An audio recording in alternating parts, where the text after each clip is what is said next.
Not be wearing a limb was really surreal. It was really out of this world, if you like. Kevin lost his arm in an industrial accident 35 years ago. Now he's helping develop a unique project. So you don't want to put the lid back on the pot? A kind of try-before-you-buy scheme for artificial limbs. By contracting the muscles, as I normally would do when I'm wearing the normal limb, I was opening and closing the hand and able to move items from one location to another. Those reflexes enable Kevin to make his electronic limb work. It's a vital decider in whether an amputee's suitable for an expensive prosthetic. But up until now, testing for those reflexes took time and wasn't as fun as VR. We're talking about a 3-day course to actually go and learn how to use the opening and closing of the hand.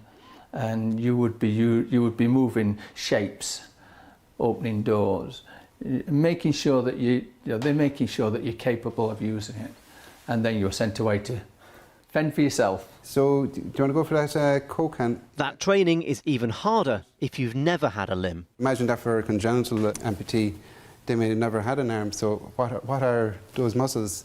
So, like, it's very abstract at the moment. It's like imagine grabbing an apple. If you've never done it before, I can imagine it's very difficult to understand what to do. Ivan's tech could not only speed up the testing, but also train amputees to use the new limb. It's proving a hit with patients. Some patients said, one in particular said that it's been very emotional for him to see a hand again, but he said in a good way. But he was like, and some of them just didn't want to go out, but they were like, can I have this and just keep playing with it? Like. Some amputees aren't suitable for an electronic limb. Steve Hopwood's nerves were too badly damaged by his motorcycle accident, but he's helping an MOD-funded project to tackle one of the most distressing aspects of amputation. A very angry mass of angry pins and needles, like a swarm of bees buzzing around this elbow area. Phantom limb pain affects most amputees. It's cruel and it's debilitating. It takes over everything. You know, I couldn't watch telly, I couldn't talk to my family. Up until now, the treatments were pretty low tech. So in the early days, they used basically a mirror and mirroring the image of the intact limb in the position of the residual limb, of the missing limb. And just doing that, seeing the reflection or mirror image in the position of your missing limb had an impact in reducing pain. VR and machinery can pull the same trick, only much, much better. The brain sends the motor command to the hand to open or close. The eyes are telling the brain, I can see it, the hand is opening and closing. Your spatial awareness is telling you this is how my arm is located in space. You can feel the weight properties of the object you just pick up. And we hope by doing this, the brain will embody the virtual limb, and this will result in a reduction of pain. This project with Middlesex University could help thousands reconnect with a lost part of themselves. When I could actually move the hand and I was able to pick the objects up and put them down, I thought, oh, that's something that I'm doing, which I haven't done for 30 years. Another 30 years and Steve's computerized arm could be animated on to his real world. Games like Pokemon Go are already blending the virtual with reality. It's tech that promises, quite literally, to change the way we see the world. Amazing results again.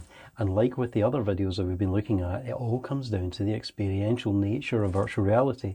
By allowing the mind to feel as if it is and experience the situation of a real life environment, which couldn't really exist in reality, it causes the brain to adapt and prepare itself for something which ultimately will exist in reality.